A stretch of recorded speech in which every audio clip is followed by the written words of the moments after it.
This year, British politics changed dramatically. The most right-wing Tory party since Margaret Thatcher is in power.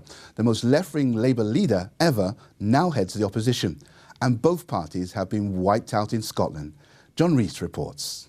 This is the year that mainstream politics in the UK fell apart. For a generation, New Labour and the Tories seemed tethered to the centre-ground consensus of austerity at home and the US war on terror abroad.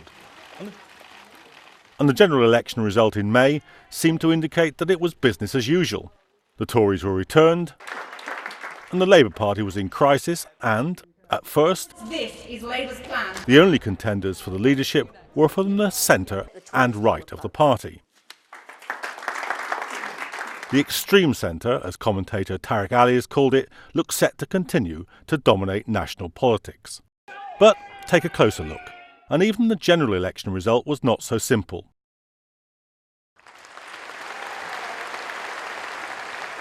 In Scotland, a left-of-centre nationalist party, the SNP, won a landslide, and that destroyed the Blairite-led Labour Party.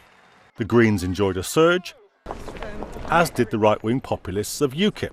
Yes. Thank you very much. So the Tory victory was accomplished with just 36% of those who voted, and an even lower 25% of those eligible to vote. Well, I think it's the worst outcome anybody could have imagined. I think it shows that our electoral system is bust, because the Tories have a majority. No one expected that, but they had, of course, 24% of the electorate voting for them, and I think there was over 30% of people who didn't actually vote. So I think it exposes some flaws in our democratic processes, and I think personally it reflected the fact that the opposition to the Conservatives in that election was weak, and that what you really got was two versions of austerity full on or austerity light, which really didn't inspire anybody to vote Labour as an alternative that offered something really different. So I think we saw a weakness of the opposition. I don't think the left was strong enough, an unfair electoral system. And then the protests began. Thousands were on the streets of London, Bristol and other cities, even in the week immediately after the election result. By June, there was 250,000 on the streets of London at an anti-austerity march. On the protest in Parliament Square, Jeremy Corbyn made his first public speech since getting on the ballot paper for the Labour leadership contest. No one thought he would win. He didn't think he would win. But in a remarkable summer of meetings, Corbyn spoke at 100 rallies that drew a total of 60,000 people in towns and cities across the country. It got an incredible echo. And a summer that saw 1,000 people at a meeting in Middlesbrough on a Tuesday night, a meeting at the Camden Centre that I chaired where people are queuing twice around the block. These were scenes that we haven't seen for a long, long time in this country, and I think that tells us the potential there is for a political movement to oppose austerity, as well as a movement of campaigning and of industrial action. So I think it was an incredible thing, and one that should give us a lot of hope.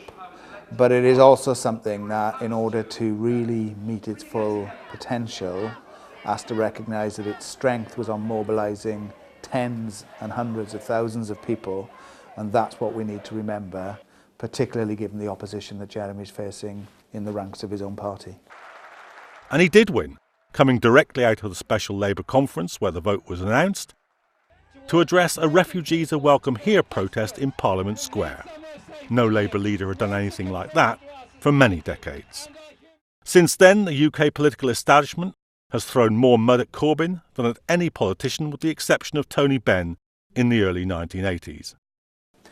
And what came out of that discussion was people felt that at the moment there was almost a political shock and awe going on. That Jeremy's being attacked from the Tories, from the media, but probably most despicably from within his own parliamentary Labour Party.